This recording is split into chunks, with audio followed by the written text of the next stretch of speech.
ყველაზე საჯარო და დახურული უწყებები, ყველაზე ხელმისაწვდომი რეგიონული განვითარებისა და ინფრასტრუქტურის ყველაზე დახურული კი შინაგან საქმეთა სამინისტრო IDFI მონაცემებს აქვეყნებს. ნინო არღულიანი ჩაგვერთვება დეტალებით. ნინო, შინაგან საქმეთა სამინისტროს გარდა კიდევ ვინ მოხვდა ყველაზე დახურულ უწყებებს შორის? გარდა ალექსანდრე ჭიკაიძის უწყებისა, ყველაზე დახურულ უწყებებში მოხვდნენ ეკონომიკისა და მდგრადი განვითარების სამინისტრო, ასევე ფინანსთა სამინისტრო და აჭარის ავტონომიური მთავრობა. IDFI-მ დღეს ჟურნალისტებს გააცნო ასევე მონაცემები ყველაზე საჯარო უწყებები, რომლებმაც გასცეს საჯარო ინფორმაცია. ამ ჩამონათვალში პირველ ადგილს იკავებს რეგიონალური განვითარების სამინისტრო, მან 100%-იანი მაჩვენებელი დააფიქსირა, ასევე 100%-იანი მაჩვენებელი დააფიქსირეს გარემოს დაცვის სამინისტრომ, ოკუპირებულ ტერიტორიებში იძულებით გადაადგილებულ პირთა სამინისტრომ, ასევე სპორტის სამინისტრომ და აჭარის განათლების სამინისტრომ.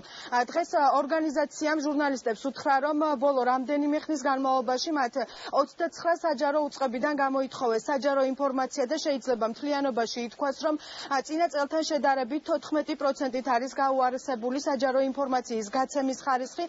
მათი კვლევის მიხედვით გაუმჯობესდა ინფორმაციის გაცემის ხარისხი როგორც პრეზიდენტის ადმინისტრაციაში, ასევე მთავრობის კანცელარიაში. ინფორმაციის თავისუფლების განვითარების ინსტიტუტის კვლევის შედეგად გამოვლინდა ტენდენცია, რომელიც ეხება საჯარო ინფორმაციის ხელმისაწვდომობას ცენტრალურ საჯარო დაწესებულებებში. კერძოდ არის გაუარესება ინფორმაციის ხელმისაწვდომობის თვალსაზრისით წინა წლებთან შედარებით, ანუ ჩვენი ბოლო პრეზენტაციის შედეგად, რომელიც იყო 2012 წლის სექტემბრის მონაცემების გათვალისწინებით, არის გაუარესება სრულყოფილად გაცემული ინფორმაციის თვალსაზრისით 14%-ით. შესაბამისად ჩნდება ტენდენცია, რომ ის ინფორმაცია, რომელიც გაიცემოდა მანამდე, ხდება მისი ან არასრულყოფილად გაცემა, ან საერთოდ არ გაცემა.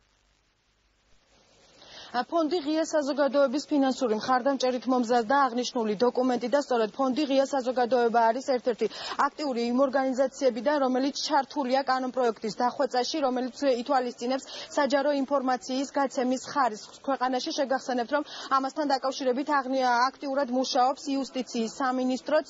აღნიშნული დოკუმენტი ჯერ მხოლოდ იდეის დონეზეა და როგორც არასამთავრობო ორგანიზაციის წარმომადგენლები ამბობენ, სავარაუდოდ რამდენიმე თვეში პროექტი საზოგადოებისთვის უკვე საჯარო გახდება და საზოგადოება შეიტყობს დეტალებს, რაც ცვლილებები მზადდება აღნიშნულთან დაკავშირებით. ამ ეტაპზე რთულია კითხვა ზუსტად რა შეიცვლება, თუმცა ერთ-ერთი მნიშვნელოვანი რაც არის დაკონკრეტდება რა არის საჯარო ინფორმაცია, მისი გავრცელება, ვიზე ვრცელდება საჯარო ინფორმაციის მარეგულირებელი ნორმებით. თქვენ იცით, რომ კერძო სამართლის იურიდიული პირები, რომლებიც ახორციელებენ საჯარო სამართლებრივ უფლებამოსილებას, როგორც წესი უარს ამბობენ ინფორმაციის გაცემაზე. ეს პრობლემა ამ კანონის წესით უნდა გადაწყვეტეს. თქვენ მოისმინეთ რა ინფორმაცია გამოაქვეყნა დღეს IDFI-მ, ასევე მოისმინეთ რა ცვლილებები შეიძლება მომზადდეს ინფორმაციის თავისუფლების საჯარო ინფორმაციის გაცემასთან დაკავშირებით. თემის დეტალებზე ჩვენ უკვე ცლად შემდეგ გამოშვებებში ვისაუბრებთ. მადლობ, ნინო, პირდაპირ ეთერში